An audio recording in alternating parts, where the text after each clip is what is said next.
Rachel Maddow is not a serious individual. Take a look. The president has never articulated a coherent rationale for having done this. This seems like Marco Rubio's dream, not Donald Trump's dream. In the immediate aftermath of the U.S. operation that captured the Venezuelan dictator in Caracas, Maddow went on MSNBC attacking Trump, even though we have clips proving she held the opposite stance barely a year earlier. And today, we're covering it all. So if you believe truth isn't partisan, hit that subscribe button and let's jump right into it. In your heart of hearts, when you think about what the United States just did, I think there are very few Americans right now who have any idea why the United States did this. If this was about something about the illegitimacy of Maduro's election, well, that's something that the U.S. is, decrying any other country policing. We just sanctioned Brazil for having tried to protect itself from a coup by its former president, Jair Bolsonaro. I mean, if it's about gangs, we had the president of El Salvador, who is believed by U.S. law enforcement to be very linked with the notorious gang MS-13, which has caused incredible damage in the hemisphere, including in the United States. He's invited into the Oval Office, and the president says that he's looking forward to sending homegrown Americans to that president's essentially, jungle concentration camps. So all of the purported explanations for what's happened here don't stand up to logical scrutiny. The president has never articulated a coherent rationale for having done this.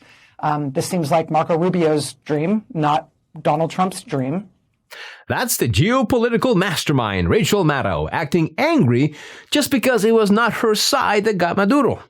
And let's be clear, Democrats absolutely tried to topple him too, and the Biden administration took several steps in that direction.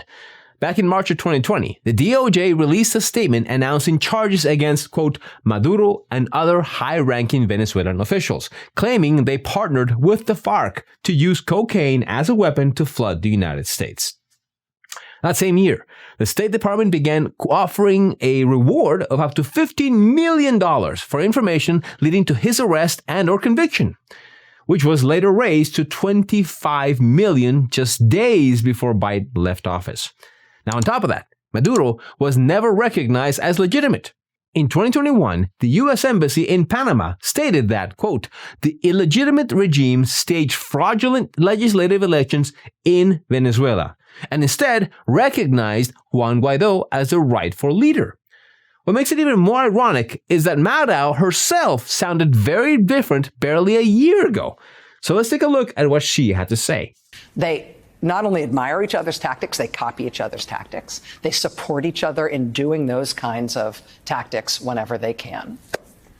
And they support each other around the world. So Russia gives money to Nicolás Maduro in Venezuela.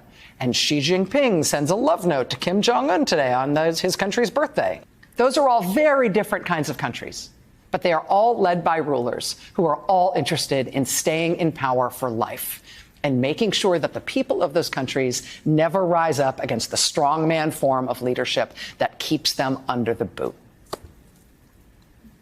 So whatever differences may exist between them, whether they're communist or fascist, whether they're theocratic or they worship as a god on earth a short, ovoid man with a terrible haircut who loves ham and cognac. I mean, they're all united. No matter what else you can say about how different they are, they're all united in wanting to do all they can to denigrate and discredit democracy everywhere it exists. Now, I totally agree with everything she said here, because it's actually accurate. But beyond the fact that Rachel did a complete 180 in just a year, this context wasn't laid out because of opposition to dictators. It was used to force a comparison to Trump, absurdly suggesting they operate in similar ways. But before we play that rest of that take, a quick reminder. Our merch store is live, and if you're looking for comfy clothing with awesome designs, we offer an amazing collection. Plus, every purchase helps us continue bringing you stories that the media tries to bury. So, make sure you check it out through the link in the description. Now back to the video. Particularly the United States of America, which should not and cannot serve as a beacon for the world to aspire to democratic change. They want no one anywhere to think it is possible, let alone desirable, to throw a strong man out. At the Democratic National Convention a few weeks ago, in her speech accepting the Democratic Party's presidential nomination, Vice President Kamala Harris tried to explain the phenomenon like this. And know this, I will never hesitate to take whatever action is necessary to defend our forces and our interests against Iran and Iran-backed terrorists. I will not cozy up to tyrants and dictators like Kim Jong-un who are rooting for Trump.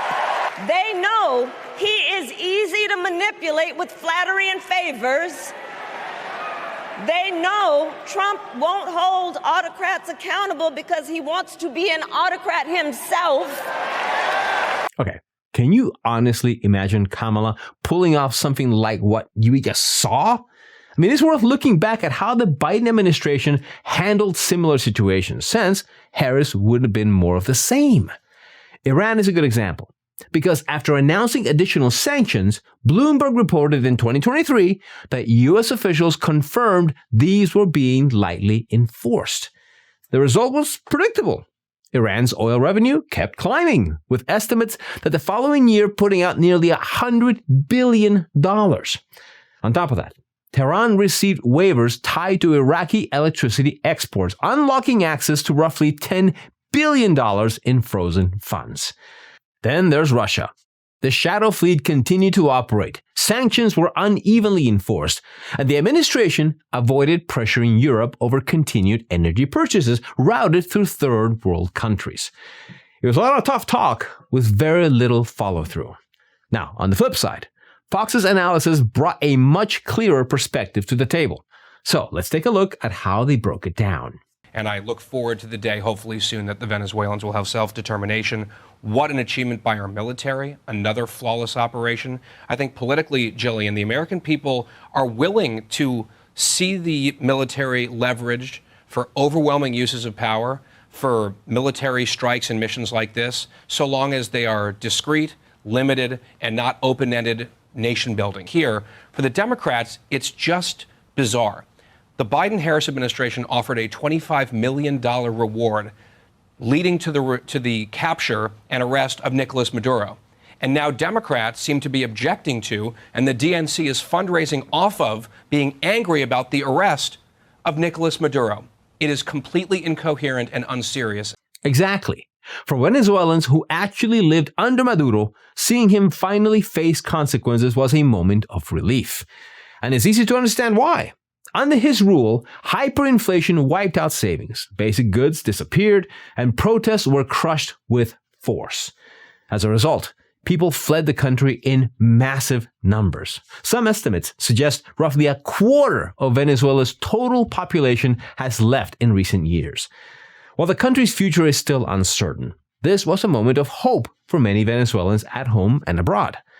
And more importantly, it was the U.S. finally matching words with action. Let me know in the comments your thoughts on this story. Don't forget to like and subscribe, and remember, keep thinking.